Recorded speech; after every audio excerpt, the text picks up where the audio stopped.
You're listening to They're gonna call it a hard foul.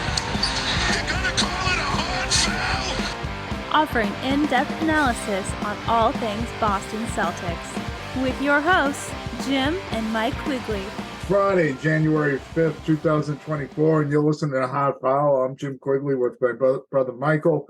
Mike, Celtics coming off a loss, a really good game against Oklahoma City. It was a story of Celtics played two pretty good quarters.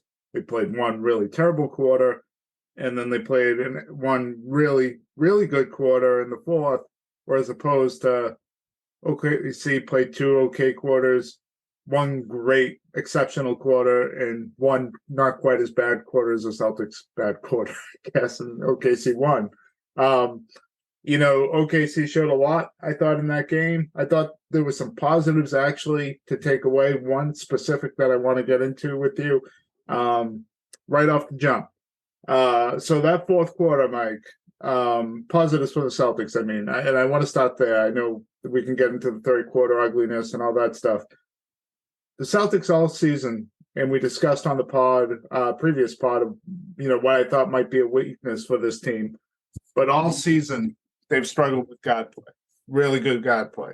And this game was no exception. SGA through, really three quarters, dominated, got to anywhere he wanted to, got any shot off he wanted to get, was consistently getting clean looks until, they made the switch and put Tatum on him.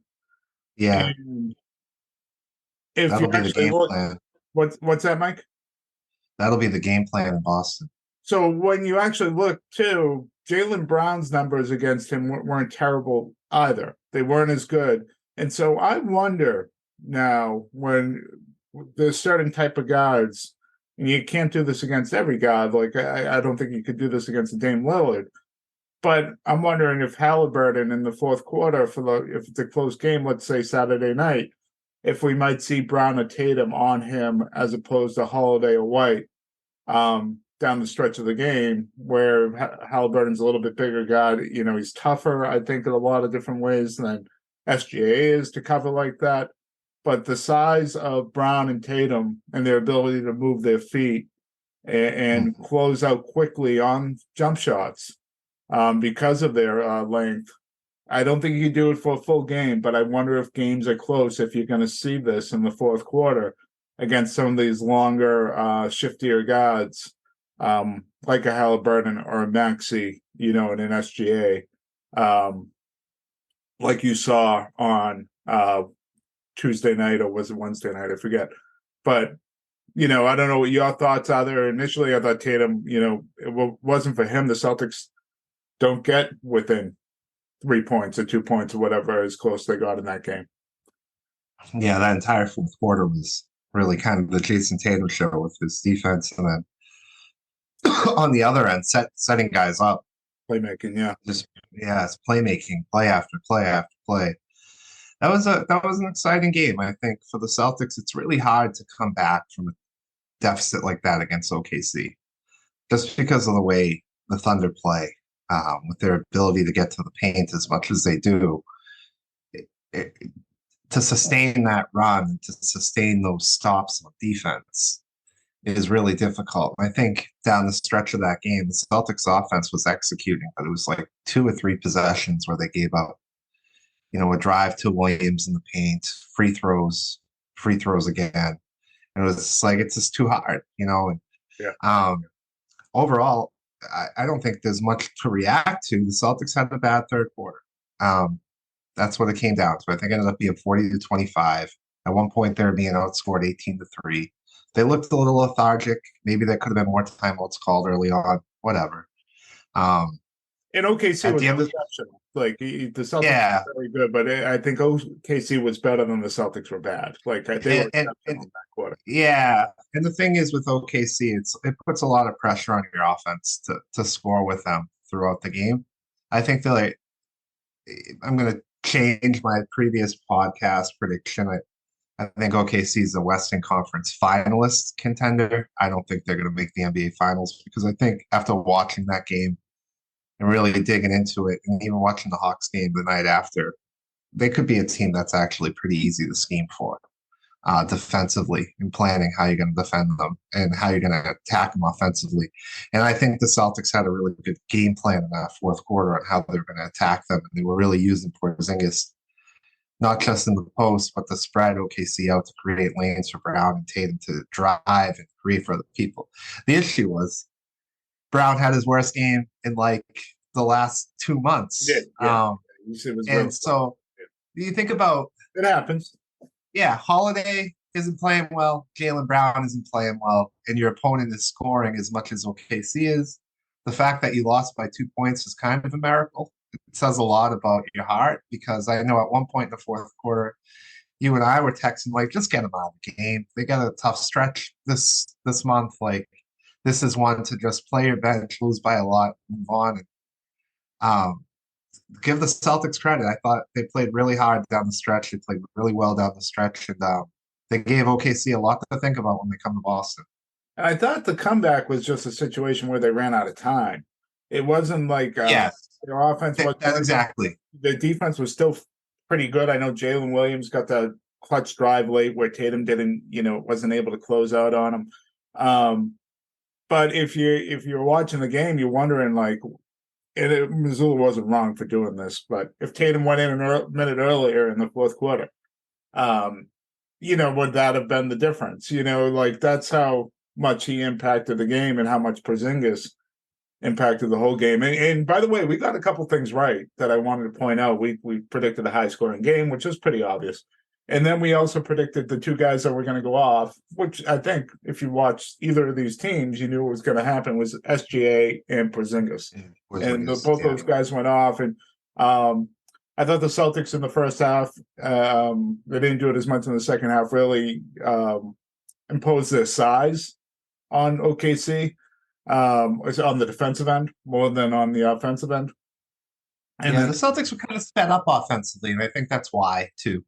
I think if we're looking at a series against OKC, I think the Celtics would utilize their post-up game a lot more.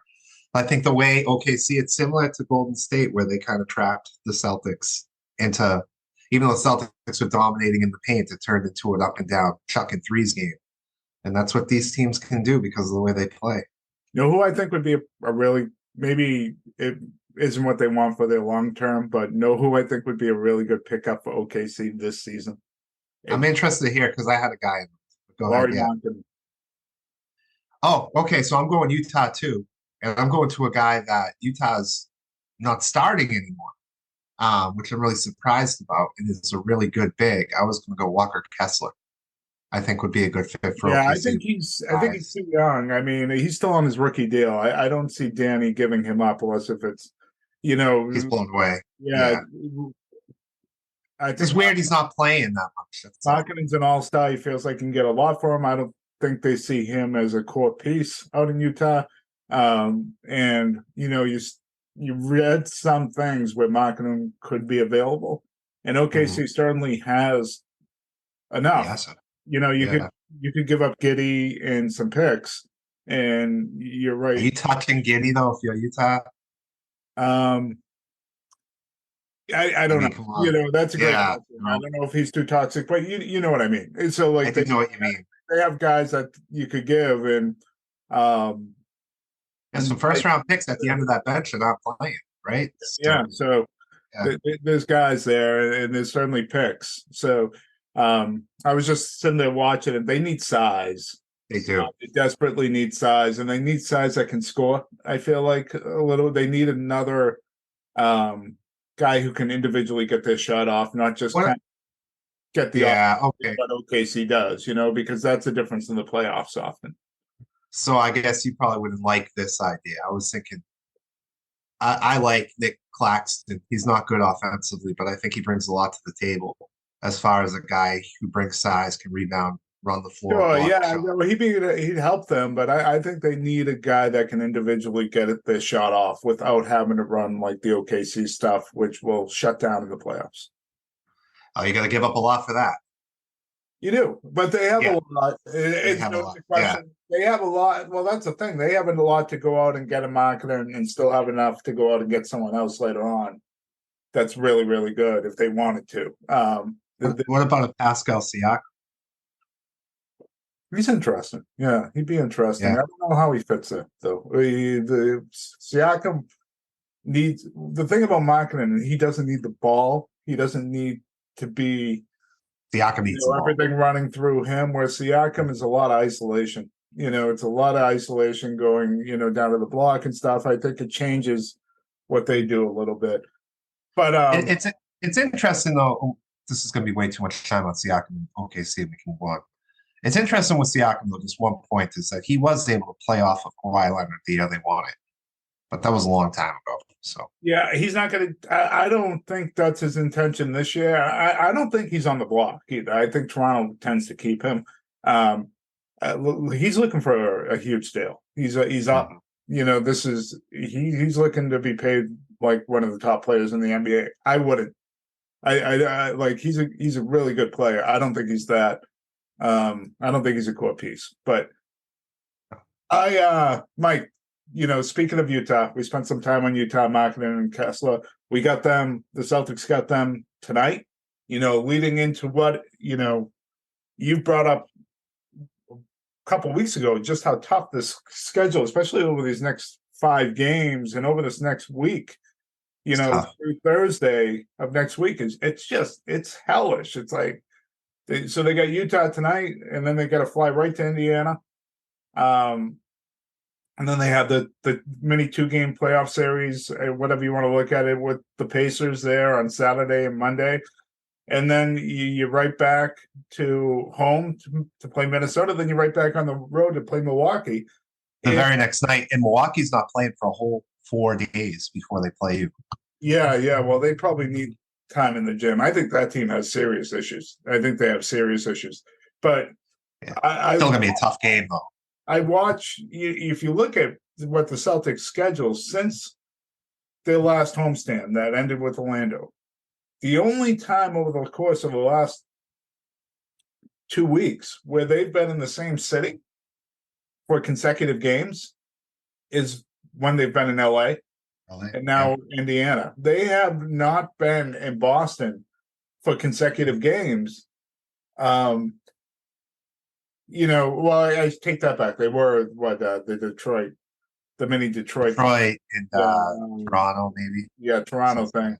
So, but it's been really tough, and you wonder how they're going to look. Now, I do think that during this stretch, they're catching teams maybe at the right time a little bit. I think, especially Minnesota. There's some issues there, and I wonder, how Indiana's going to approach this stuff. But Utah, and so you looked at this at the beginning of the season. You saw Utah, and you circled this as an easy one. Utah's playing the best basketball they've played all year.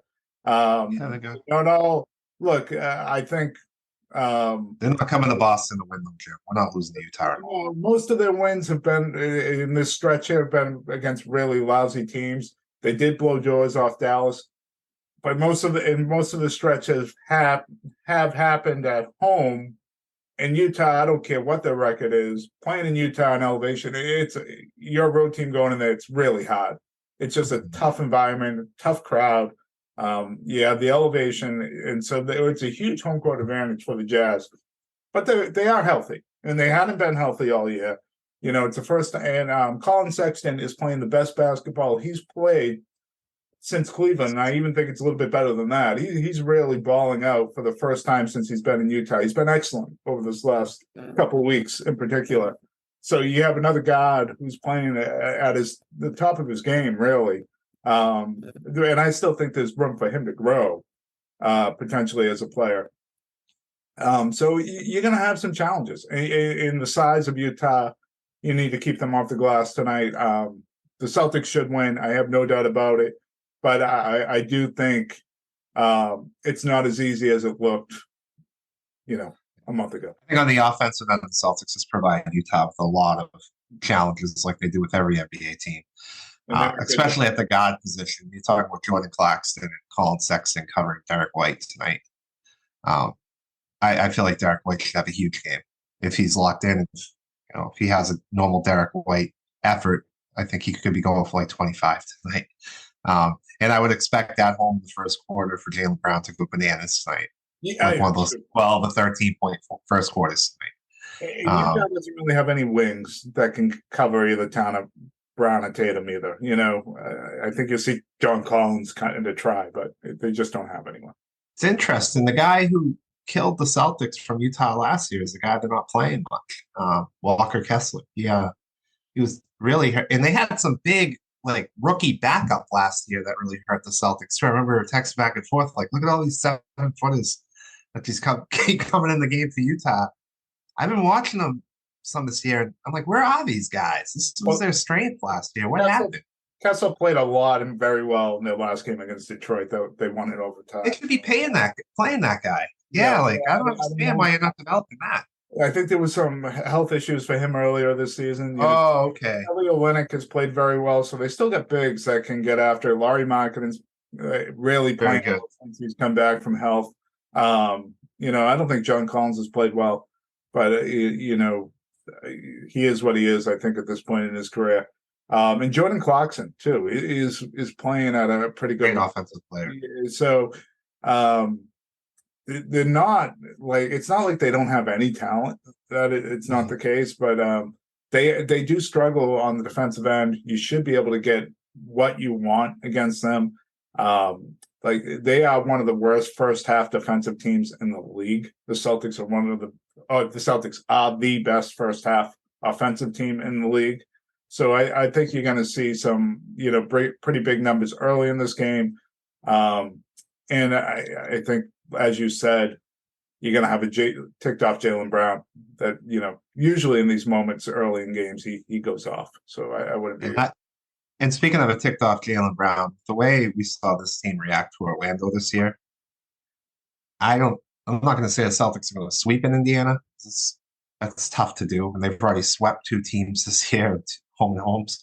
So like going 3 for 3 in that would be insane. So I think their chances of doing that are really low. But I would say on Saturday night, even though it's a back-to-back, that we're going to see a determined Celtics team that's playing pissed off. I just have a feeling that's coming on Saturday. It's going to be interesting how they handle these back-to-backs, right? And I don't know if you've seen any injury report for the Celtics, and I'll try to pull it up as I talk. But they've handled them differently at times this year. All the time. Yeah, like you don't know if they're going to sit Porzingis or play him or what's going on. And there's been times where they split Porzingis and Horford, right? Where Horford's played the front end and Porzingis has played the back end of these back times where they both played, and then stat. I wonder too with Jrue Holiday, and I would do this if they start giving him kind of the Horford treatment on these back-to-backs. Holiday, and Porzingis, all 3 of them need to have that treatment, in my opinion. Yeah, I think that's the best approach because you're winning without these guys anyway. So just sit them. So what's interesting is Al Horford is questionable with rest for tonight. So rest him. Right. So I imagine they're going to set him on the front end tonight of the back-to-back and have him play in Indiana, which either way makes sense. I guess I don't think it matters too much how they wanted to do it, and in this case. There's been times where Porzingis played both games. So I don't think they have him on a pitch count. I think it's since his calf, I don't know how they're handling him. Actually, I have no idea how they're handling him. Since he sprained his calf, though, they've changed that. They've done it. Yeah. So I think that's going to continue. What's going to be really interesting to how they handle Minnesota-Milwaukee. I think they're going to go all in on Minnesota at home, and then whatever's left against Milwaukee, that's what they're going to play. Which probably doesn't sound like it makes sense, but I think in some ways it does. You want to make sure you get that first initial win. Yeah, I think so too. And you're also matching up against Minnesota's size. Milwaukee has size too, but I don't know. It's like I think it makes sense to do it against Minnesota because Brook Lopez just seems to go off against you no matter who's playing. So just have them go off against the backups. And I think offensively, if you look at Milwaukee, you feel like whether Porzingis is in there or not, you can get whatever shot you want against them right now because every team in the league is. And they have so many defensive issues that I think you can go into this and say, if we don't have Porzingis against Milwaukee, we play him against Minnesota, give him the rest day against the Bucks. we can still get what we want with Tatum, White, Brown, Holiday, and whatever else we're throwing out there, even if we don't have Horford. We know the team well enough where we can get what we want, and if we have to win a game 135 to 133, we got a shot. And I think that's probably what you're looking at going into that game there against the Bucks. That's my guess. Obviously, things change. Guys get hurt or Yeah, how the Celtics play going into the Bucks game. That all those things can change. But feels like this has been the Celtics schedule like all season. Feels like it's tough, but a lot of back-to-backs. They've played a lot of good teams. I've been waiting for that real easy stretch. It just doesn't seem like it's coming. It does. February gets a lot easier. So when I look at the schedule now for the Celtics, I don't really even, and I know this is how it is measured, but I don't measure it based on the strength of who they're playing, because I just feel like all things being equal, the Celtics are probably going to win, almost regardless of who they're playing, and they've done that. The difference between playing really good opponents earlier in the year and doing it now, to me, is just how it's happening. It's a ton of travel, these back-to-backs, like you said, when another team's getting a ton of rest. It just that's the difference to me. It's kind of how if they go into the March and they're playing a bunch of good teams, but it's spread out, I kind of look at it as that not very tough schedule. It's just a schedule, for this team, if that makes any sense. It does, Jim. Yeah, so tonight I'm looking forward to the game tonight. I'm definitely looking forward to the two games in Indiana. I think that the Celtics have a lot to get back to Indiana with the way they celebrated on their home court, the way Halliburton went off against them. I'm excited to see what kind of effort the Celtics are going to put in early in that game, even when they're with their tired legs. I have a feeling they're going to come out really determined. So, I know we have another segment here, Jim. 5 questions. Were we doing that again today? Sure. I have one. So if you want to, I think you have 4 or 5. If you want to throw yours out, and then I'll do mine last. Oh, okay. So you want me to ask them? Yeah. Oh, if you need me to ask questions, I can ask questions. Whatever. I thought you had some ready to go. I do. All right. So, questions for Jim. Over the last couple of weeks, who's a player or a team in the NBA that's caught your attention, or that's really surprised you? I'm going to mention 2. We've spent some time on one already. And the first, it's just how bad defensively the Bucks are. They are. It's troublingly bad, and I don't know how they really fix it at this point. I know Jay Crowder hasn't played, but I don't think he's the answer to that. Budenholzer at least had a scheme that, was somewhat effective. It was really, really effective in the regular season. It had some holes and issues in the playoffs, but it was really effective during the regular season. Right now, you can get whatever you want against Milwaukee, and they just have too many guys that can't defend. Middleton can't defend anymore. Dame can't defend. Pat Connaughton gives a good effort, but he can't defend. They just have too many guys where you can find matchups, or you can find them in drop coverage, and you get what you want. Last night's game against, and by the way, it was a fun game to watch. Wemby was really terrific, but San Antonio doesn't do anything really other than just run up the floor and look for the first shot they can get. And they were getting whatever they wanted, whenever they wanted. When Milwaukee got stops, it was on open misses. It wasn't because they did anything. And and by the way, that block Wemby had on Giannis was just unreal. And then the second team that really stood out, it's not a team, it's a player. It's just Jokic. I mean, that guy, he's unreal. So I watched a game from wire to wire last night against Golden State. They come back from 18 down. He hits a 3, a step over half court to win it at the buzzer. Doesn't draw any rim at all. His passing, there was one pass to Aaron Gordon where he brought the ball up, gave him a 2-handed chest pass from half court that led to a dunk. That's why I'm so tired right now. I stayed up watching him. Larry Bird stuff, like in terms of passing. Yeah. It's just he is by far and away the best player in the league. And there is no comparison between him and Embiid just from a pure aesthetics, where Embiid, is a big guy, just like almost plays like Harden, James Harden, trying to draw fouls stupidly, and it's awful to watch. Jokic is, it's so much fun, and it's just a pleasure to watch him to play basketball. I don't know how else to put it.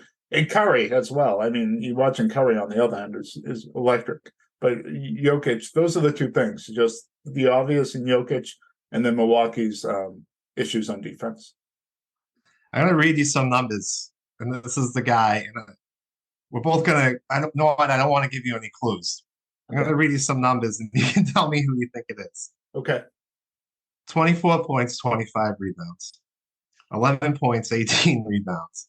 15 points, 23 rebounds. 11 points, 17 rebounds. 13 points, 19 rebounds during his stretch since he became a starter. Is that Drummond? Doesn't he put up the most meaningful, meaningless, numbers ever? Yeah, he really does. Yeah. This rebounding stretch, like if this guy could get on a team that's tanking and play every night, he would break every rebounding record the NBA has. Well, if he's up to 10,000 rebounds for his career, but he just can't play anymore because of the way the league is. Yeah, if he had developed like every other big guy 3-point shot, it's interesting. But those are incredible numbers. For the most part, he impacts the game on different spots, but he hurts them defensively just so badly. Yeah. Remember he was on the team with Blake Griffin in Detroit? I did. They couldn't stop anybody. No. But it's just looking at his numbers for his career. I was just interested when I saw that run. Yeah. Like, if he took his name off the stat sheet, you would say, "Is this guy a Hall of Famer?" Just with like his overall statistics. If it was a different era, he would be. If it was a different era, he probably would be, but he's not. No, he's clearly not. He's not. He's not. I don't care what numbers say. Sometimes you just know. Well, Mitch Richmond's in, so. I kind of let anybody in. The Basketball Hall of Fame being on its own and not an NBA Hall of Fame, and the fact that some of the players that get in and who you have to share it with, like some high school coach from Iowa, it's the dumbest, it's the stupidest thing. The fact that it took Dominique Wilkins so long to get it, this is a whole different tangent, to get in, but yet you have some rando from Northern California that you never heard of. It's mind-boggling. Yeah. But go ahead. All right, Jim. So we're in trade deadline season right now. It doesn't have to include the Celtics. What's an NBA trade you want to see happen? The one I talked about. Yeah, Laurie marketing to the Thunder. I think, to me, that would make that team a championship contender, like you said, and it would really speed up their development. And I don't think it limits them in the future for going out and getting somebody else. So the problem with OKC, and it's been their problem for over, course of a couple decades now, is they don't want to spend. And so that's a question that needs, they have Sam Presti is a great GM, but, he was forced to ship out Harden. And eventually that led to, Durant walking away. And so in a case like this, if they don't spend, does SGA eventually say, screw this? So whether they do it, if they continue to just move in this direction and get good and not bring in another piece, I think you'd probably have to look right at ownership over there. Yeah, I would like to see Terry Rozier get moved to a contender. Oh, that'd be cool. Yeah. He's balling out. We've seen him, at least in home games, during that stretch when the Celtics made their run when they were really young. He's a big game guy. I'd love to see him get on a good team. Maybe he's a fit for the Knicks. Maybe the Bucks could move Middleton for him. He's going to have to move. He's going to be tough to move. Yeah, a lot of these contracts. Big money. Yeah. Yeah, like Gordon Hayward's making 30. Gordon Hayward would be good for a contender right now with the way he's been playing, but he's making $30 million. But he's gone after this year. So like if you can cobble together those contracts, you swallow that a little bit. Whereas Terry Rozier, like you have him for the next you have to put him on the Well, book he's part of your plans. 3 years after this. Yeah. Yeah. I wonder if Gordon Hayward would be a good fit for a team like the Knicks, where they have Evan Fournier's contract and somebody else. Okay. Yeah. Yeah. I don't think he does anything for them, but yeah. He makes it better. He makes them a little better. Yeah. With trade deadline season, Jim, what's the worst Celtics trade of your lifetime? Worst Celtics trade of my lifetime. Oh, I don't, I guess I'd have to go back to when they traded Chauncey Billups for Kenny Anderson. And Kenny Anderson was actually really good here, and I loved him as a player. But even that isn't like a terrible trade when you think about it. What do you have? I got to think about this a little bit more. They haven't had a ton of terrible trades. They haven't. I was thinking about it when I was coming on, and I was thinking trading away Joe Johnson when he's so young.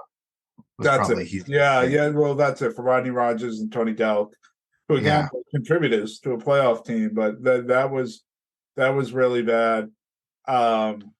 And they signed Travis Knight, right? They didn't trade for him.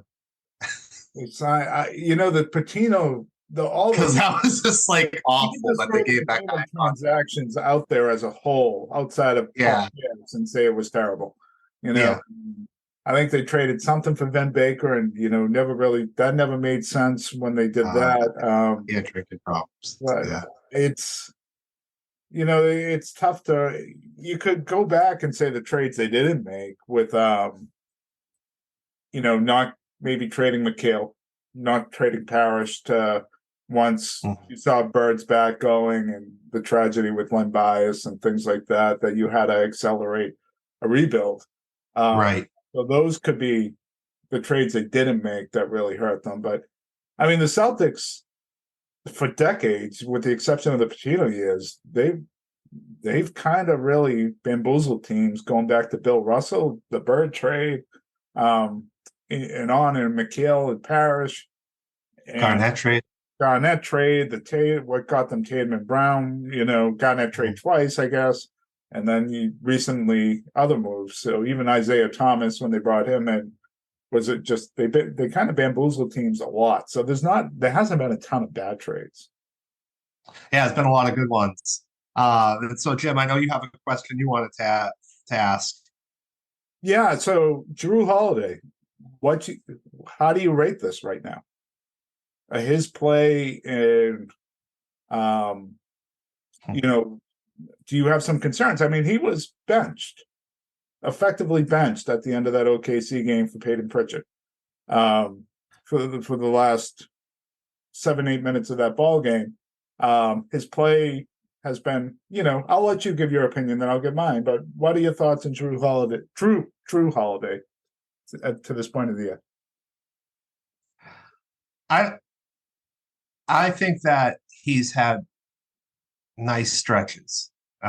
So when the Celtics, particularly before this stretch of probably bad games over the last 2 or 3, he's played really well when the Celtics were playing really well. I go back to that Orlando game where he's the one who shut down Banchero when he went off for 29 in the first half. We've seen the impact of him offensively when he's hitting his shot, what it does for the Celtics. I still think they only have one loss as a team on their record when he scores more than 13 points. So it does show that his offense matters. How much of an improvement he's been over Marcus Smart, it's hard to say because I think we see the same inconsistencies from Holiday that we saw from Smart. Bad turnovers, sometimes really bad decisions on the offensive end. 3-point shots early in the shot clock, which I never understand with him, especially when they're contested. Really bother me because he's their 5th option, and he's not a great 3-point shooter. And he seems like he's gone to his post game a lot less, which makes me think, is he healthy right now? Does he need to sit down for a stretch? That's something I've been wondering about. And I'm waiting for the postseason to see if his true impact is in the playoffs. because I don't think he's impacted winning as much as Porzingis and White have with all the changes the Celtics have made. And even he's competing with Peyton Pritchard sometimes as much as his impact towards winning too. So he hasn't lived up to expectations, but there's still a lot of time for him to fit into what they're doing. And I think we're going to see the most of him come playoff time, the most of his value. So I thought ownership in particular really set up, absurdly high expectations of what he was going to bring to the table when they traded for him. They talked about like a Garnett impact that he brought. He's an older player at this point, an older guard too, which, usually you see steeper declines. I think he's been good. And like you said, he is the fifth option. I think the biggest difference between him and Smart is he understands he's not an alpha anymore. Where Smart, I think, approached way too many moments as being like a top 3 player on this team. And I don't think Smart's that either. And I don't think Smart would have been able to handle not being on the court, let's say the last 6 minutes of the game against OKC, where you were able to do that with Holiday. So as far as being a teammate and those type of things, I think it's been really good. But there's been times where, his play hasn't been what you've expected and what you've seen out of him in the past, if we're being fair. And, his finishing around the rim has particularly been subpar. And defensively, there are guys that he struggles against now, as you saw. And he admitted that in the offseason, too. He brought up a guy just like SGA that he hates to cover, that is really difficult for him in terms of the type of guys. But then at the same time, you've seen him matched up against Embiid. You've seen him do different things against the Bucks with Giannis. So I think he's still a good player. I still think it was a really good pickup. They didn't trade him for Smart. He always gets compared to Smart, which is unfair in a lot of different ways because of where the points they are in their career. Holiday's a bit older than him, but also they traded him for Rob Williams and Malcolm Brogdon. And Rob Williams is out again, and he's clearly a better player and better fit for this team than Brogdon. I don't have huge concerns about him being benched at the end of the game. I do wonder, like you brought up, if there is some health issues going on right now. He has been on the injury report. He isn't on this most recent one, but he had been on it pretty consistently for a better part of 2 weeks. So, that bears watching. I still think it's a good move. I think come playoffs against different teams, different coverages and things like that, he'll be helpful, And you talk about like a coach on the floor where he was the guy calling out when they were going to go to a 2-2-1 and do different things defensively almost from the jump. So those things matter. Yeah, absolutely. And when I think about him long term, they got him for this year. They're going all in to win this year. Where his impact is more important when the playoffs start, when we're in the Eastern Conference Finals, right? And I think as the Celtics think about their long-term plans, they have to do whatever it takes to keep Derek White, right? So that would probably mean that they'll have to move Jrue Holiday at some point. Maybe, unless it becomes like an Al Horford situation where he recognizes where he is in his career. He likes it here. They're winning, and maybe you get him like under an Al Horford contract right now. I don't, there might be a team still willing to spend a lot of money to get him on the open market. It only takes one, but you're right. I wouldn't sign him to a crazy number. All right, Jim. Well, we got Utah tonight, Indiana tomorrow, Indiana Monday. We'll probably be back on the pod Tuesday. So break down those 3 games, and I hope everybody has a great weekend. All right. Be well, everyone.